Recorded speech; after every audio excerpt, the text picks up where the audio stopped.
नमस्कार, मैं हूं अंजलि। आपका स्वागत करती हूं देवी पूजक टाइम्स लाइव टीवी न्यूज में।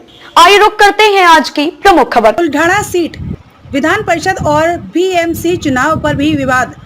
ऐसे कैसे चलेगी भाजपा शिंदे गुट की जोड़ी। महाराष्ट्र में भारतीय जनता पार्टी और शिंदे गुट के बीच पिछले कई दिनों से खींचातान चल रही है। क्या यह रसाकशी किसी भी नए गठबंधन के लिए सामान्य बात है या फिर आने वाले दिनों में दोनों गुटों में बात और बिगड़ सकती है? यह ऐसा सवाल है कि जिसका जवाब दे पाना महाराष्ट्र की राजनीति के जानकारों के लिए भी फिलहाल संभव नहीं दिखता है।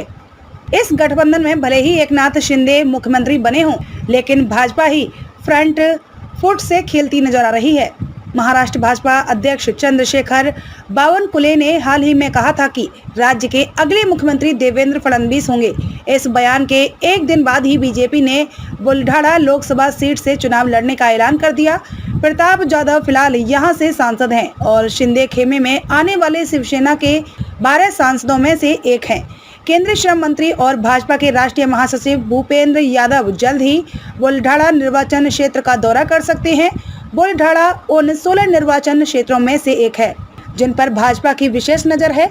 अगले लोकसभा चुनाव में 45 सीटों का टारगेट हासिल करने के लिए बीजेपी यहां से जीतना जरूरी मानती है।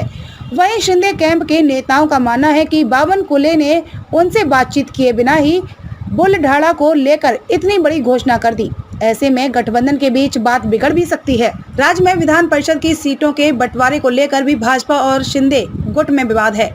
विधान परिषद की जिन 12 सीटों पर मुकाबला होना है, वहां बीजेपी शिंदे कैंप को केवल 2 सीटें ही ऑफर कर रही है। ऐसे में दोनों दलों के बीच अभी तक सहमति नहीं बन पाई है। इसी तरह आगामी नगर निगम चुनाव में भी सीट शेयरिंग को लेकर बात फंसी हुई है।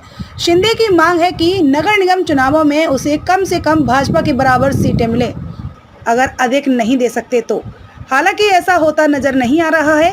नगर निगम चुनाव में सीट बंटवारे को लेकर भाजपा के मुंबई चीफ आशीष सेलार ने कुछ दिनों पहले ही बड़ा बयान दिया था। उन्होंने दावा किया कि मुंबई का अगर मेयर बीजेपी का होगा, निश्चित तौर पर यह बयान भी शिंदे गुट को आहत करने वाला था। खबरों में अब तक के लिए बस इतना ही। मिलते हैं फिर किसी खास खबर के साथ। तब तक के लिए नमस्कार।